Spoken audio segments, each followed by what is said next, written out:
Hey guys, it's Penelope in London, and what I'm showing you is the chart of now, and this is UK time. So if you're in the USA, this is, although it says 121 up there, you're behind in the hours. But what I would say is that if you want to get your own chart, you can go to AstroSeek astro-seek.com and you can get a chart. You can get your free horoscope here, birth natal chart calculator, brilliant site to use. But if we're looking at this chart right now, what we have is the sun is 28 degrees. Let me get my pointer. And I'm going to show you solar fire as well to show you a few things that are going on. So let's get this, and here we go. So I'm going to try and keep the video not too long and just go through some points here. And it seems, we've got a lot going on that's going to be unfolding, and astrology and the archetypes and the work of Carl Gustav Jung and all of the Greek mythology and the stars. Like, I just bought an app actually where I can see the constellations and the names. You just point the phone to the sky and you get to see the constellations. It's fascinating. So we very much run on mythology and the collective unconscious, and all of these things are imprinted inside of us on a very deep level. So I'm going to explain a couple of things here. We've got the sun, and the sun is in Aries at 28 degrees. So the sun will be moving into Taurus in the next few days. And then we have the moon is just moved into Cancer. Mercury is in Aries at 27 degrees. So Mercury is also going to be changing signs into Taurus. So Mercury in Taurus, I have that at birth, and I quite like that because it means we can plod, and we can also, though, with that become quite stubborn. So Mercury, and but also it's good for plodding thoughts and achieving things. And then we've got Venus is in Taurus. It's just at 4 degrees. We've got Mars in Gemini, and Mars is going to be moving out of Gemini in the next week and going into the sign of Gemini. And then we have the sign of Cancer. So Mars in Cancer is a bit of a different energy that we'll be dealing with. So I'll read that to you. The outer planets, we've got Jupiter, Saturn, Uranus, Neptune, and Pluto. And we've got the North Node in Gemini, and also the South Node. When the North Node is in Gemini, the South Node is in Sagittarius. And these nodes take 18 years to move around the chart. The nodes, I'll show you on Solar Fire, move around the chart that way. And all of the other planets move around the chart this way. Pluto, 240 years around the chart.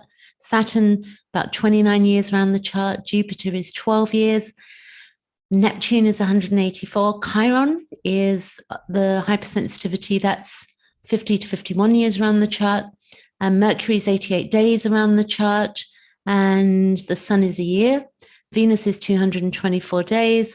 Uranus is 84 years. And here we have Lilith, and Lilith is 9 years around the chart. We have 3 different Liliths that I use anyway. There's actually 4, but I'm not going to confuse you.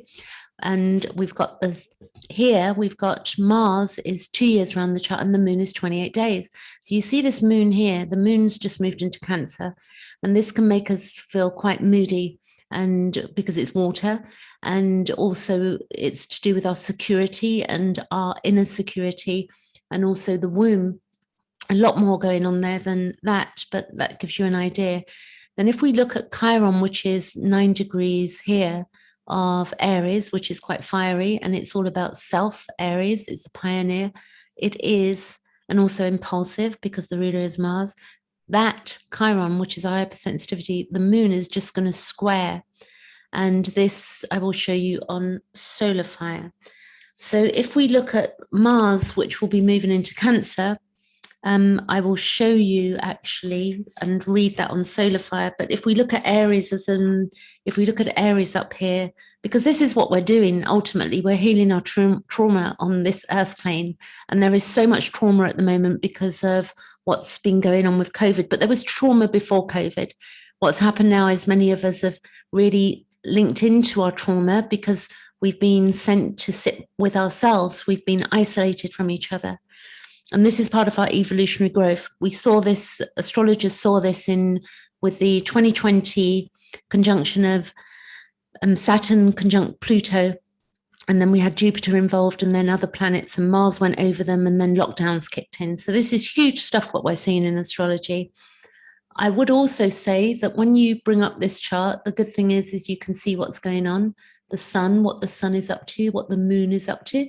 So the moon is sextile to Mercury, and then you can see the moon is conjunct Mars. Is that here? Let's just check this chart. 18th, okay. So the moon has just gone over Mars, okay. And that also can make us a bit sort of moody as well. And if we look now, that if we look at Aries, where Chiron is, which is our wound, we've got with the Chiron, Aries is separation, anxiety of separation, it's anger, it's rage, it's desire, it can be to do with being a loner, it's about the self. Mars, there can be violence, it's sexual instinct, it's primal, spontaneous enthusiasm, initiative, initiation. It's an expression of our will. It's the libido, the superhuman, and it's also special destiny. It's narcissism. Now, this word is highly misunderstood. If you want to understand what narcissism is, check out Sam Vaknin, Vakin, on YouTube, because a lot of people are calling people narcissists without actually knowing what it really, really means and defines.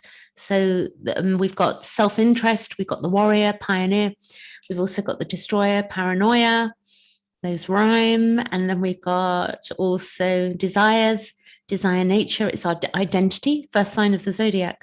It's to do with freedom and independence, and it's beautiful when we look at things this way. If we look at the moon, which we can see here, sorry, I moved up there, moon here, the moon is our driving force, and it's what moves us. It's to do with our ego, and it's also powerful. It's a very powerful force as well. And also the sun is, the direction. And also when we throw in the moon with all of the other things that go on, the moon is the archetype of the eldest daughter, and it's also the earth, Mother Earth. It's to do with form, where we basically also bring things into form through our emotions, then we decide and bring things into form. And then we've got also, it throws light on things. That's the other thing the moon does. And when the moon, sort of is new, then it's planting a new seed. So that's worth knowing. So what I'm going to do now is share my solar fire. Let me see here. View chart.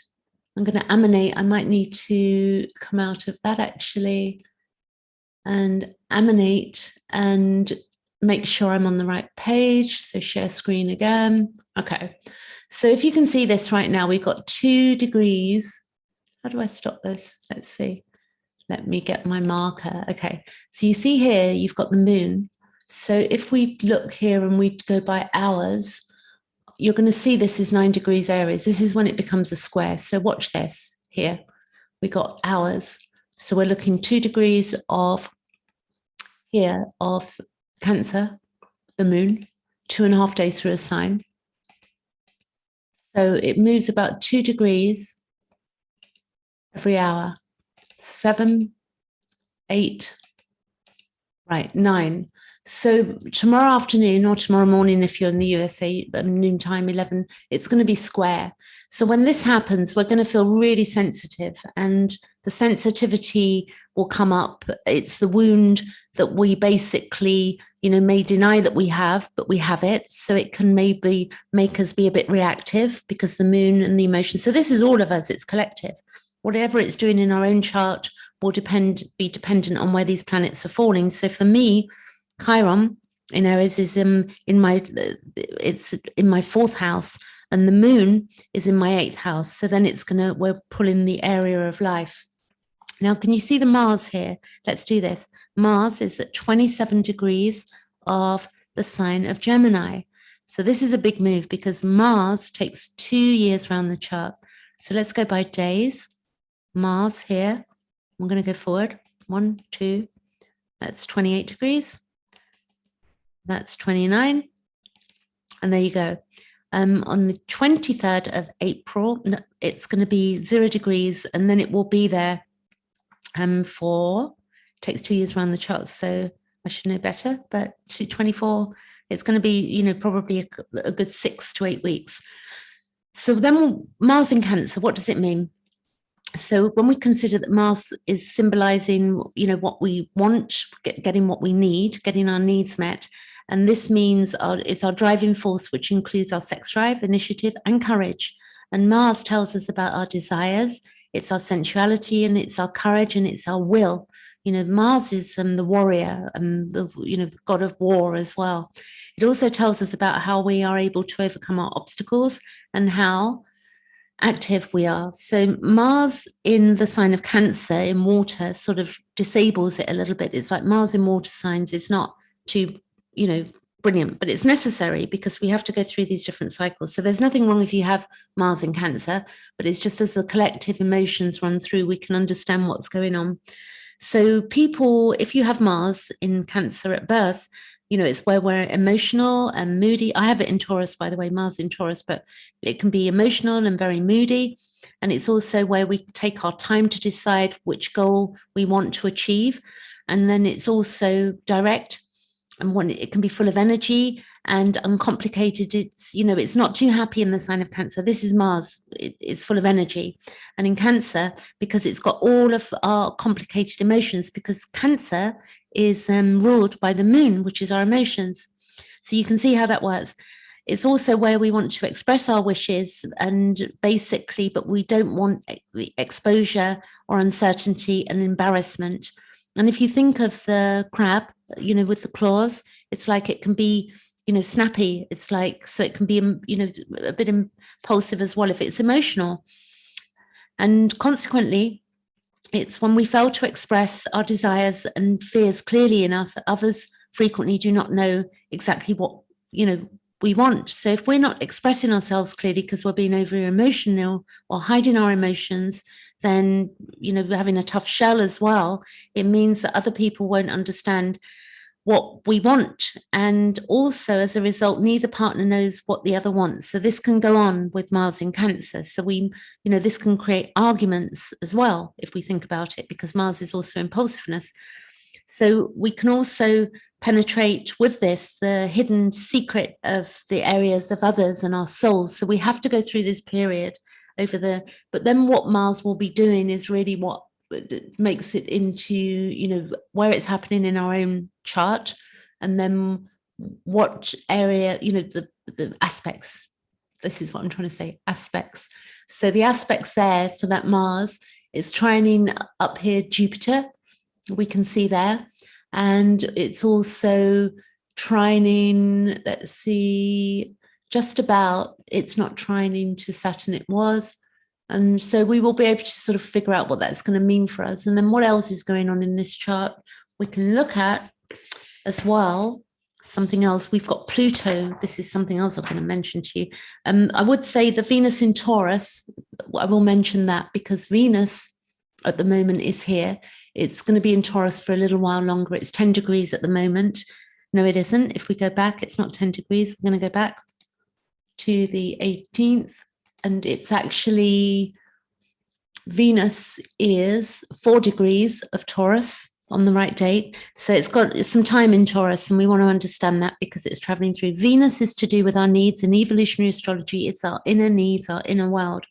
And Venus in Taurus is a really good position because the Venus is full of energy there. It can influence, it's got a stronger influence than when it's in other signs. And this position is very positive around money matters. And it's also to do with our work, regardless of what we're doing, sort of whatever type of work we're doing, it's about our inner needs as well. And it's where, you know, it's friendly, it's social, and it's basically to do with having feelings to do with others.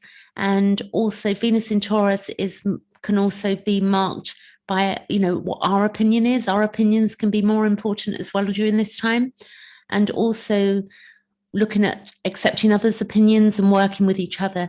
It's also where we can be generous, and we don't want to waste money, but we can be generous. And also it can be where we're polite And also this, beautiful with the singing voice, if you've got Venus in Taurus, because Taurus is to do with the voice as well. So, and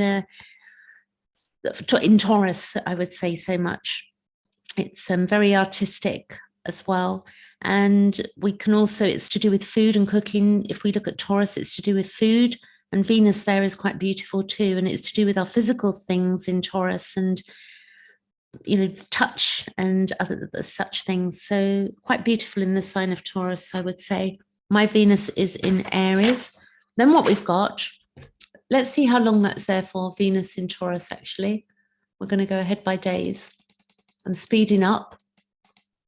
I love playing with solar fire. 18, 19, 20, 26. Oh, there you go. So then it will move into Gemini. So in Gemini, it gets very flirty, which is really good for some people.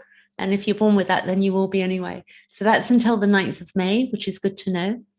And then if we go back again, and 18th. So now what we're going to look at, you see this Pluto up here, Pluto retrograde in transit is basically, it happens 5 months every year.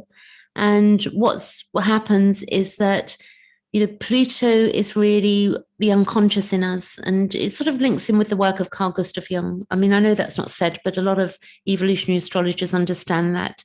It's about fated events, but it's also about repeating themes in our lives, and it's about our compulsions, addictions, prejudices, controlling habits, and also where we're controlling in relationships. If we're holding on too tight, then we'll be forced to let go. That can be with anything. Wherever Pluto is in our chart, this is what it's playing through, because it's what's going on is below the surface.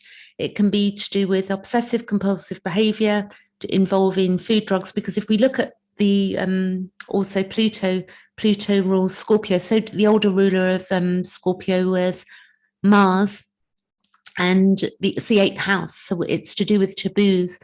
When we go through the retrograde, we're going to be looking inward. I was born with Pluto retrograde, so I really enjoy Pluto retrograde for some, reason. I don't know if it's a fact. I'm going to really observe it this time through. And then the other thing that we'll have going on, I will stay with Pluto, but we've got Saturn will go retrograde in May as well. And that will be for, I can't remember how many months, but it's quite a long time. And it will go back to 6 degrees. And I won't pull the chart back now because I don't want to I want to get on with this Pluto. So, this is really our spiritual evolution. They all are, but Pluto is 240 years around the chart. So we don't want to be destroying things that, completely. We want to look at what doesn't work for us anymore. We want to go really inward, and this is a perfect time with all that's going on in the world with the virus that we've been experiencing, and we're not knowing where we're going. And it's also to gain personal mastery over our lives. So Pluto retrograde will act as a deconditioner, and it's basically to liberate us. And it's also will link in with our evolutionary states. So it doesn't mean different evolutionary states that people are better than other people. It just means that we're all on a different path. And also we get the chance with this to resist. I think Jung said what we resist persists, or we can also cooperate, and that's entirely up to us. It's like it's up to us how we cross the road. So this is, if we think of Pluto that way, we can cross the road. I wouldn't look at Pluto that way, but just as an example, resisting or persisting, we have a choice. If we cross the road in the middle of the road with oncoming traffic, or we decide that we're going to, find a zebra crossing, or we're going to cross over the traffic lights. We have a choice. We have free will. The planets are not doing anything to us. They're basically describing what our feelings are. So if we repress what we, suppress and repress, it's going to affect us. It's going to be brought to light. It's going to bring what's unconscious to our consciousness. It's to do with the shadow work, the Jung work, the anima and the animus, and it's about becoming individuated. Individuation ultimately is to do with becoming whole. It's not becoming individual, not that sort of thing. It's also where we want to make sure that we understand where it is in our chart, so that we can understand that where we're trying to liberate ourselves. And we don't want to, at that time, we're going to sort of move away from what's mainstream, and we're going to be indulging in what's going on in our inner world. And this can be difficult for people depending on what it's doing in our own chart, the aspects. I've got some great aspects to Pluto at the moment, so I'm ever so grateful. But I have had a trip in life. Haven't we all had a trip in life? But certainly I can tell you a few stories, and I'm sure a lot of people would resonate with them, but I won't go there right now. Venus square Saturn, this is the other thing we're looking at. So Venus, if we look at Saturn up here, and that's 12, Venus is moving into square Saturn on the 25th of April. And when Venus hits that square, it adds stress to our lives and also our love lives. And it also can create problems with relationships, because Saturn, Venus is, Libra. Venus rules Libra, which is to do with relationships, but it also rules our resources. And there's nothing to be afraid of here, but we've really got to look out for anything, hindrances, and that come from our own fears, or, of our fears or criticism. We don't like being criticized. So Saturn, restriction, teacher, karma, and also government. Saturn rules Capricorn, 10th house. So it's basically would be better if we try and maintain harmony and in relationships. And that may mean that it would be better to spend time alone. If we cannot maintain harmony in relationships, it's a good time. That square will go on for about a week or so. I'll check how that moves that through. And then also, we may feel a bit depressed and I'm not surprised with what's going on, but Saturn, Venus is always not so great. And we may feel that money's tight, and also we want to avoid the tendency of wasting money at this time. And also lacking, if we feel, we might feel lazy during this period as well. So I'm going to leave it there for today. And if you got any comments on this, or where these planets are going through your own chart, that would be really interesting to know. Do leave comments, do subscribe. So let's just take this Venus forward and look at this square. So we got Saturn up here, 4 degrees, it's moving into a square. So let's watch this. We're going to go by days. I'm going to go forward. We're looking at here, we're looking at Venus getting to 12 degrees. So 1, 2, 3, let's have a look. Venus, there you go. So Venus is then square 2, and it continues 12, 13, 14, 15, and it lasts for a few days. So then it will go, then it will move off. So it's not, the be all and end all, but it's good to understand what's going on inside us emotionally and feeling wise. That's great. Thanks for watching, and I'll catch you later.